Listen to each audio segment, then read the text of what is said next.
Hello dear student, so I welcome to the my YouTube channel PS education में। कल के lecture में हमने जो है सेकेंडरी होस्ट की जो है लाइफ साइकिल को डिस्कशन किया था, तो उसको एक बार थोड़ा सा रिवाइज कर लेते हैं। उसके लिए जो इन्फेक्टिव स्टेज फॉर ह्यूमंस होती है वो स्पोरोजोइट्स होती है, और ये स्पोरोजोइट जब स्किन के अंदर इंटर करता है तो लाइव सेल के द्वारा अट्रैक्ट कर लिया जाता है।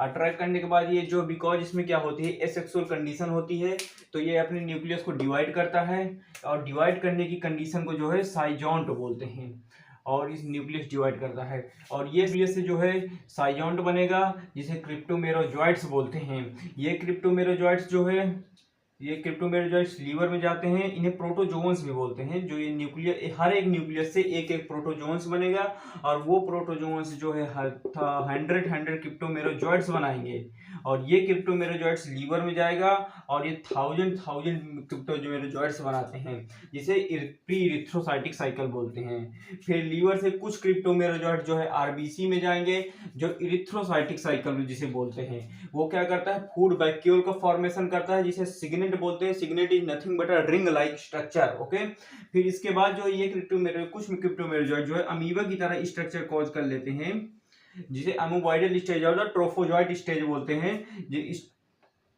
जो क्या करता है, हीमोग्लोबिन को डिस्ट्रॉय करना स्टार्ट कर देता है। ये हीमोग्लोबिन जो है हीम प्लस ग्लोबिन में टूटता है, जिससे ग्लोबिन को ये डिस्ट्रॉय कर देता है, और हीम बचता है। हीम इज द टॉक्सिक मैन्युएटर which convert into hematin, hematin में कन्वर्ट हो जाता है। अब ये प्रोसेस जब दोबारा होती है तो उसे पोस्ट इरिथ्रोसाइटिक साइकिल बोलते हैं। इसमें क्या होता है, कुछ क्रिप्टोमेरोजॉइट जो है लीवर में चले जाते हैं, कुछ क्रिप्टोमेरोजॉइट्स आरबीसी में चले जाते हैं जो साइकिल में पार्टिसिपेट करते हैं, और कुछ क्रिप्टोमेरोजॉइट जो है ना साइकिल में जाते हैं ना लीवर में जाते हैं, वो जो गमीटोसाइट का फॉर्मेशन करते हैं। कुछ जो है मेल गैमीट का फॉर्मेशन करते हैं, कुछ फीमेल गैमीट का फॉर्मेशन करते हैं। तो जो मेल गैमीट का फॉर्मेशन करते हैं उनसे माइक्रोगैमीटोसाइट्स बोलते हैं, और जो फीमेल गैमीट का फॉर्मेशन करते हैं उन्हें माइक्रोगैमीटोसाइट्स बोलते हैं। तो इस चीज को याद रखिएगा। सेकेंडरी होस्ट की ये लाइफ साइकिल है, जिसमें जो इन्फेक्टिव स्टेज स्पोरोजोइट्स होता है, इसको जो स्किन में जाकर के लाइव सेल से अट्रैक्ट कर लिया जाता है, और हर एक न्यूक्लियस से एक एक प्रोटोजोआ बनता है, जिसे साइजॉन्ट स्टेज बोलते हैं। इसके न्यूक्लियस डिवाइड करता है, और एक एक प्रोटोजोन से जो है 100 क्रिप्टोमेरोजॉइट्स बनते हैं, वो लीवर में जाते हैं और थाउजेंड क्रिप्टोमेरोजॉइट्स बनाते हैं। और कुछ क्रिप्टोमेरोजॉइट आरबीसी में चले जाते हैं, जिसे इरिथ्रोसाइटिक साइकिल बोलते हैं, और इसे प्री इरिथ्रोसाइटिक साइकिल बोलते हैं। And erythrocytic cycle form food vacuole, जिस इस स्टेज को क्या बोलते हैं, सिग्नेंट बोलते हैं इस कंडीशन को। और सिग्नेंट क्या होता है, रिंग लाइक स्ट्रक्चर होता है, जो जिससे ये अमीबा की तरह स्ट्रक्चर कॉज कर लेते हैं, जिसे अमोबॉइडल स्टेज और ट्रोफोजॉइट स्टेज बोलते हैं। जो क्या करता है, हीमोग्लोबिन को जो है डिस्ट्रॉय करना स्टार्ट करता है। हीमोग्लोबिन जो है हीम एंड ग्लोबिन में टूटता है, जिसमें से ग्लोबिन को ये डिस्ट्रॉय कर देता है, और हीम बस बचता है। Heme is a toxic material, जो क्या करता है, heme is a toxic material जो इस साइकिल को फिर से मतलब दोबारा शुरू कराता है। जब ये दोबारा होती है तो उसे पोस्ट इरिथ्रोसाइटिक साइकिल बोलते हैं। और when some protozoans are not involved in the cycle, it is participated in the gamete formation and some participated in the gametocyte formation. These are two types, microgametocytes and macrogametocytes. जो माइक्रोगैमेटोसाइट्स है वो male gamete का formation करता है, और जो माइक्रोगैमेटोसाइट्स है वो फीमेल गैमेट का फॉर्मेशन करता है। तो इस चीज को आप याद रखेंगे। इसके बाद जो है प्राइमरी होस्ट की लाइफ साइकिल को देख लेते हैं। तो चलिए अभी प्राइमरी होस्ट की लाइफ साइकिल को थोड़ा समझते हैं। इसमें क्या होता है, 3 स्टेप होता है। एक पहले फॉर्मेशन ऑफ मेल गैमेट, दूसरा फॉर्मेशन ऑफ फीमेल गैमेट, और एक फर्टिलाइजेशन होता है। तो इसमें जो फॉर्मेशन ऑफ मेल गैमेट का होता है उसमें मॉस्किटो का फॉर्मेशन ऑफ मेल गैमेट होता है, और उसके स्टमक के अंदर ही होता है। और फॉर्मेशन ऑफ फीमेल गैमेट का फॉर्मेशन भी उसी की स्टमक के अंदर होता है। जिसमें मॉस्किटो की जो स्पीसीज होती है वो फीमेल एनाफिलीज होती है, फीमेल एनाफिलीज। तो ये मॉस्किटो की एक स्पीसीज है फीमेल एनाफिलीज, इसी काटने से जो है मलेरिया होता है। तो इस चीज को याद रखेंगे। तो फॉर्मेशन ऑफ मेल गैमेट में क्या होता है, जो माइक्रोगैमेटोसाइट होता है वो हैप्लॉइड होता है, वो माइटोसिस करके 7 to 8 मेल गैमेट बनाते हैं। इसमें जो है इनफ्लाजिलेशन करके, माइक्रोगैमेटोसाइट में इनफ्लाजिलेशन करके वो जो है 7 to 8 मेल गैमेट बनाते हैं। और इसकी जो लाइफ साइकिल जो होती है वो सेक्सुअल लाइफ साइकिल होती है। और ये फॉर्मेशन ऑफ फीमेल गैमीट में क्या होता है, माइक्रोगैमीटोसाइट फॉर्म करते हैं जो हैप्लॉइड होते हैं, माइटोसिस करके जो है दो सेल बनाते हैं, एक बिग सेल बनाते हैं, एक स्मॉल सेल बनाते हैं। जो बिग सेल होती है उसको फीमेल गैमीट बोलते हैं और जो स्मॉल सेल होती है वो पोलर बॉडी होती है। तो अभी जो है फीमेल गैमीट और मेल गैमीट के फर्टिलाइजेशन को देखते हैं। तो चलिए अब जो है फर्टिलाइजेशन के प्रोसेस को समझते हैं। इसमें क्या हुआ था, जैसे कि फर्टिलाइजेशन,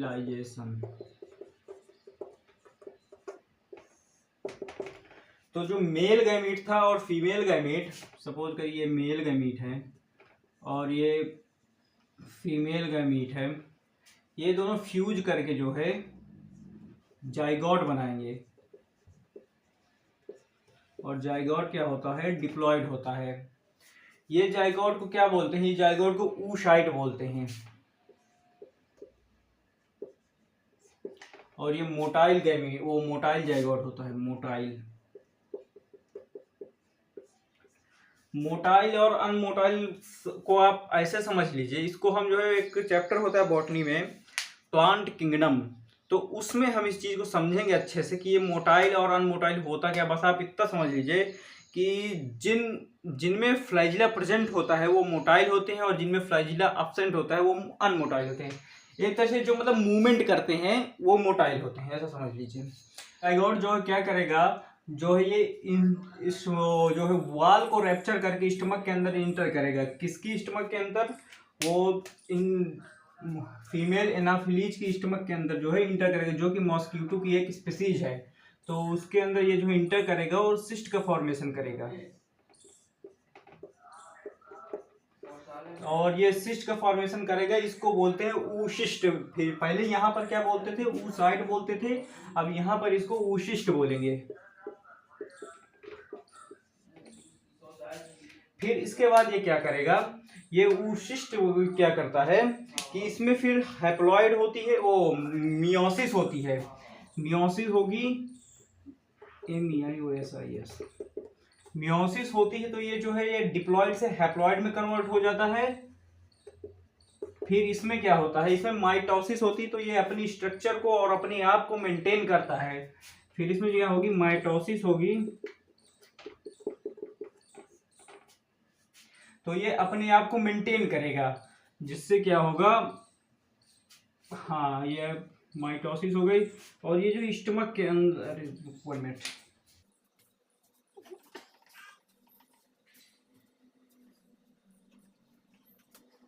माइटोसिस होगी और ये अपने आप को जो है मेंटेन करेगा। तो ये कहाँ प्रेजेंट होता है, ये प्रेजेंट होता है वो स्टमक के वॉल ऑफ स्टमक को रैप्चर करके अंदर गया, तो ये उसी के अंदर जो है प्रेजेंट होगा। तो 1 मिनट में थोड़ा सा एक डायग्रामेटिक टाइप से बना देता हूँ। तो ये इसके अंदर देखिए प्रेजेंट है। अब ये माइटोसिस करेगा तो अपने आप को मेंटेन करेगा और छोटे छोटे स्ट्रक्चर बनाएगा, लाइक ऐसे। तो इनको बोलते हैं स्पोरोजोइट्स।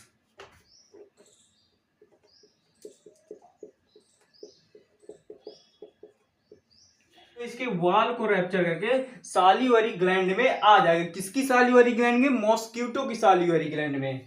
तो ये इसके वाल को रैप्चर करेगा और सालिवरी ग्लैंड के अंदर जो है आ जाएगा मॉस्किटो के।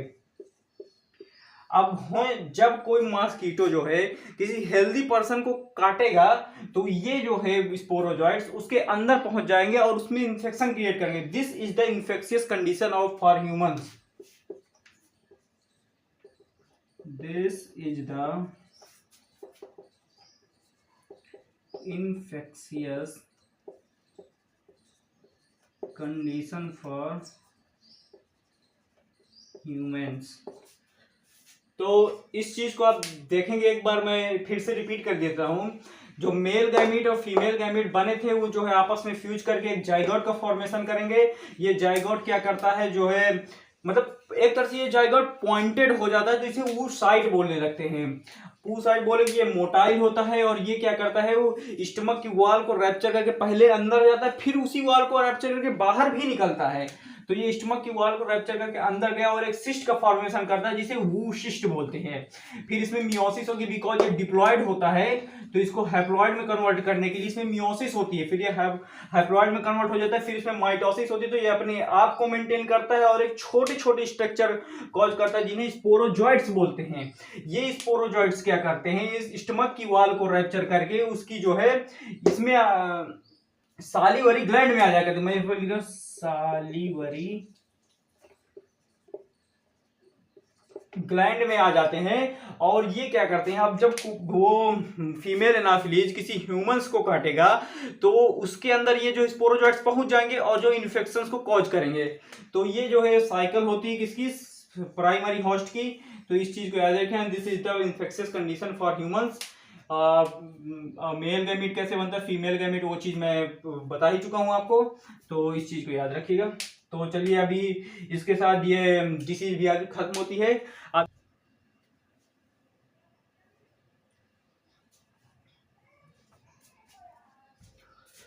तो चलिए अभी अगली डिसीज के बारे में डिस्कशन करते हैं। जो अगली डिसीज आपके सिलेबस में है वो एड्स है, काफी इंपॉर्टेंट इस चीज को आप याद रखिएगा। इसमें क्या होता है, the word AIDS stands for the acquired immunodeficiency syndrome. It is the AIDS का ये पूरा नाम होता है।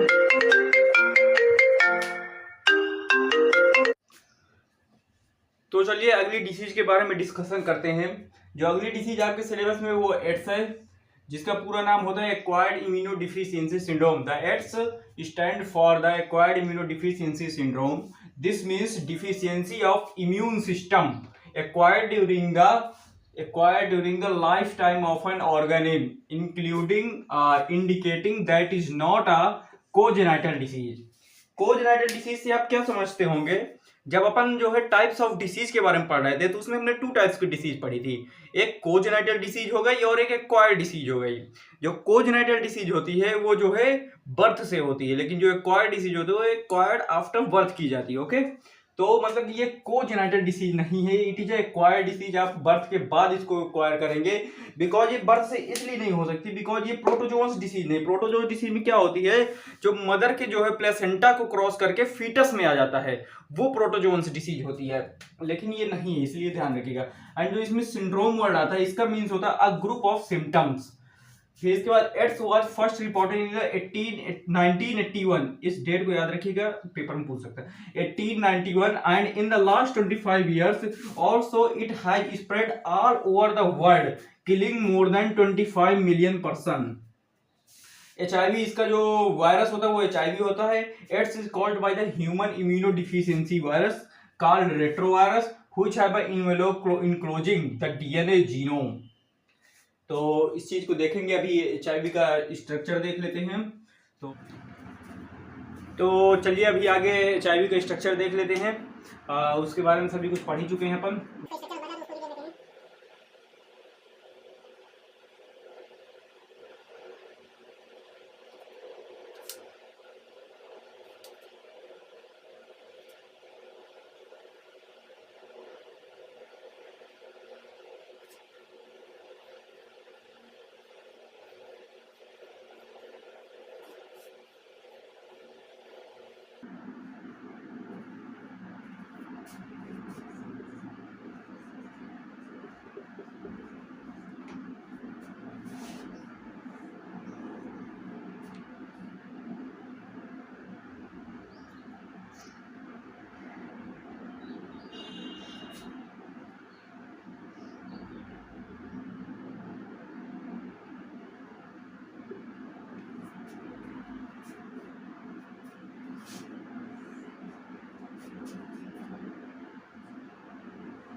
तो यहाँ पर देखिएगा ये जो होते हैं ये 2 सिंगल स्टैंडर्ड आरएनए होते हैं, 2 सिंगल स्टैंडर्ड आरएनए।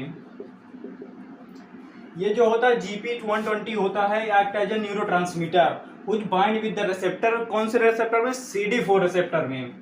तो उसके बारे में भी अपन पढ़ेंगे अभी। ये जो होते हैं ये प्रोटीन कॉपसेट होते हैं दोनों, एक P17 होता है, एक P18 होता है। जो ये बाहर वाली आउटर लाइन होती है वो P17 होती है और जो इनर वाली लाइन होती है वो P24 होती है। ये दोनों क्या होते हैं? प्रोटीन कॉपसेट होते हैं। इस चीज को याद रखिएगा, ठीक है। एक ये लाइन होती है, ओके। इसमें 3 एंजाइम होते हैं, एक प्रोटीएज होता है, दूसरा इंटीग्रेज होता है, तीसरा रिवर्स ट्रांसक्रिप्टेज होता है। ये याद रखेंगे, 3 एंजाइम होते हैं, ओके। यहाँ पर GP120 रिसेप्टर होता है, वो मतलब न्यूरोट्रांसमीटर, एक्ट है न्यूरोट्रांसमीटर। तो चलिए इसके बाद जो फंक्शन इसमें ये लिखेंगे, HIV infect in CD4 receptor in T helper and T4 cell CD4 receptor are present। जो T4 सेल्स होती है इसको जो माइक्रोफेज सेल्स भी बोलते हैं। और माइक्रोफेज सेल्स में क्या होता है? जो CD4 रिसेप्टर होता है वो माइक्रोफेज सेल में प्रेजेंट होता है। That's why the microphage is also known as the factory of HIV। तो इस चीज को याद रखेंगे। इसमें मैं लिख देता हूँ CD4 रिसेप्टर आर प्रेजेंट इन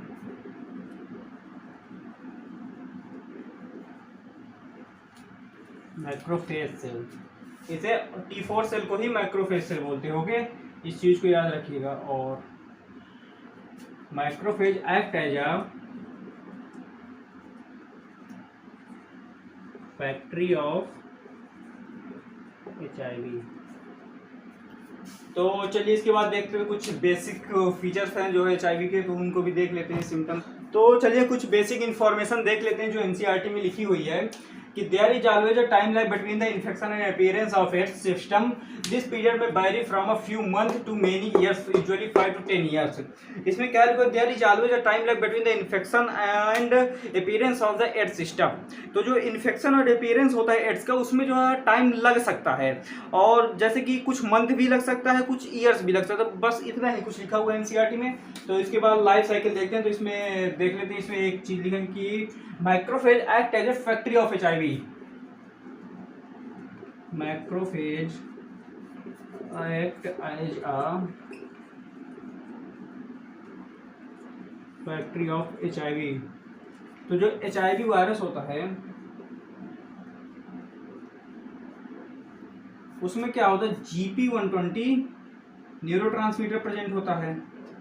वो जो क्या करता है, वो सपोज करिए माइक्रोफेज सेल है, इसमें क्या होता है? इसमें जो CD4 रिसेप्टर प्रेजेंट होता है, तो वो इससे बाइंड करके एंडोसाइटोसिस करके इससे बाइंड करता है। एंडोसाइटोसिस,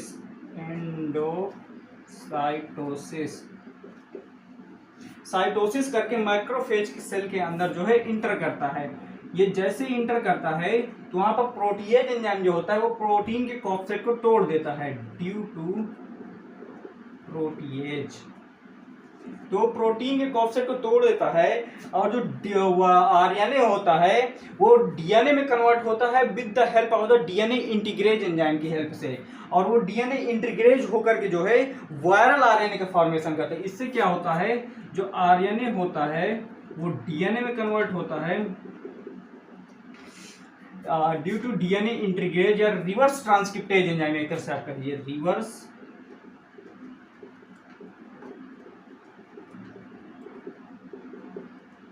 रिवर्स ट्रांसक्रिप्टेज एंजाइम की हेल्प से ये आरएनए डीएनए में कन्वर्ट होता है। और ये डीएनए क्या करता है? डीएनए इंटीग्रेज होकर के वायरल आरएनए का फॉर्मेशन करता है। Integrase process form viral RNA. ये वायरल आरएनए क्या करते हैं, वायरल प्रोटीन का फॉर्मेशन करते हैं,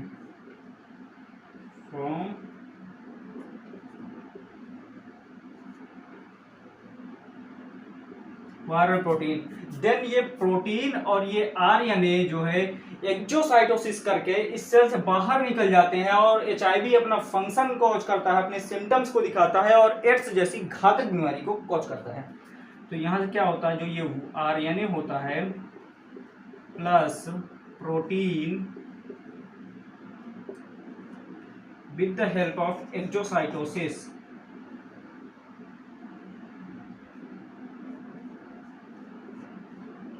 से बाहर निकल जाते हैं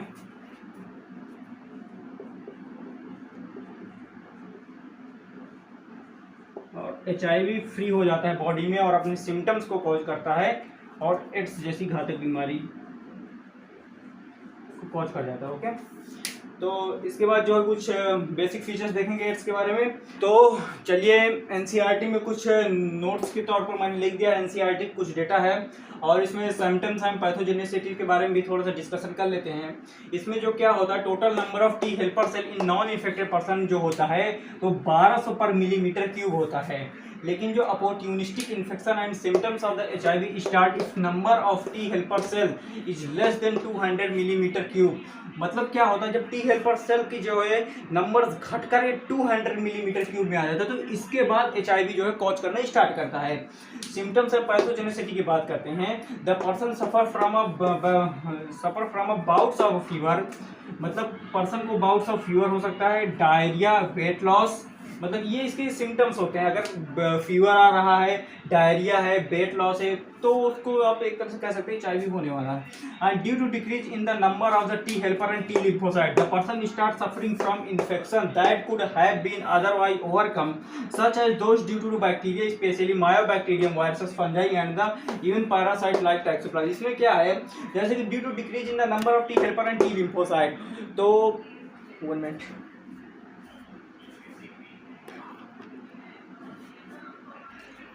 तो जो due to decrease in T helper and T lymphocyte का जब नंबर डिक्रीज होता है तो एक तरह से अपॉर्चुनिस्टिक इन्फेक्शन होता है, मतलब कि अवसरवादी संक्रमण। अभी इसको ठीक किया जा सकता है लेकिन अगर ये फैल गया तो फिर नहीं ठीक हो जाएगा। वो क्यों होता है, those due to bacteria specially mycobacterium viruses fungi and even parasite, मतलब परजीवी जैसे लाइक एज टैक्सोप्लाज्मा, उसके कारण ये जो होता है तो ये एक अवसरवादी इन्फेक्शन होता है, जैसे कि अपॉर्चुनिस्टिक इन्फेक्शन।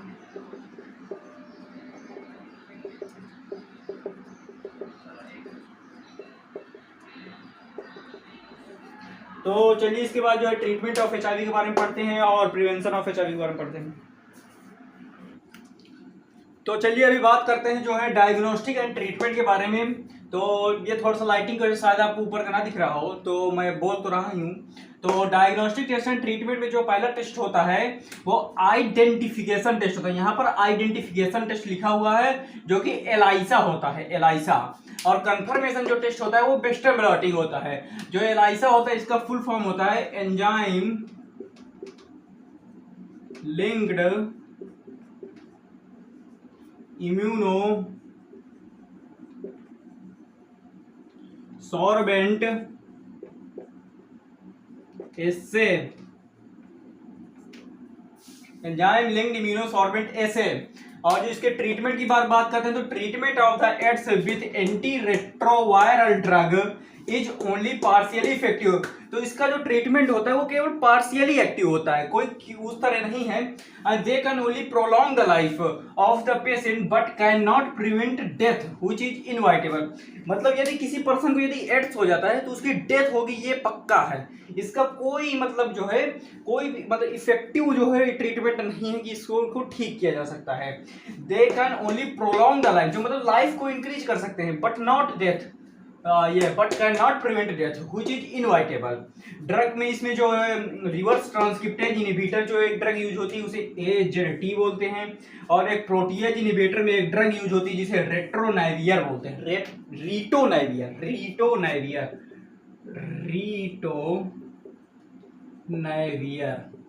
तो इस चीज को याद रखेंगे। यहां पर जो ऊपर लिखा हुआ है diagnostic test and treatment identification test ELISA, तो इस चीज़ को याद रखिए। तो चलिए अभी प्रिवेंशन ऑफ एड्स के बारे में डिस्कशन करते हैं। इसमें जो पहला पॉइंट लिखा हुआ जो है, as AIDS has no cure prevention is the best option, मतलब कि जो है एड्स का कोई क्योर प्रिवेंशन नहीं है, वही एक बेस्ट ऑप्शन है। In our country the NACO and other non governmental organisation NGOs are going to teach to educate people about AIDS. जो नैको इसका फुल फॉर्म होता है national AIDS control organisation, NACO NATIO, national AIDS control organisation. तो NGOs and other non governmental organisation NGOs are going to teach to educate people about AIDS. तो prevention of AIDS में according to NCERT इतना ही है, तो इस चीज को याद रखेंगे। तो आज के लेक्चर में इतना ही, तो चलिए मिलते हैं अगले लेक्चर में। एक मोटिवेशनल वाली शायरी है, उसको याद रखिएगा कि दौड़ लगी है शेरों की, जंगल तेरा ठिकाना है, मत रुक राही बीच में, मंजिल तक तुझको जाना है। तो बहुत बहुत धन्यवाद आप लोगों का, आप हमारे साथ इस लेक्चर में जुड़े। तो चलिए मिलते हैं अगले लेक्चर में। तो अगले लेक्चर में चल के कैंसर को डिस्कशन करेंगे, फिर उसके बाद जो है ड्रग एंड एल्कोहल अब्यूज के बारे में।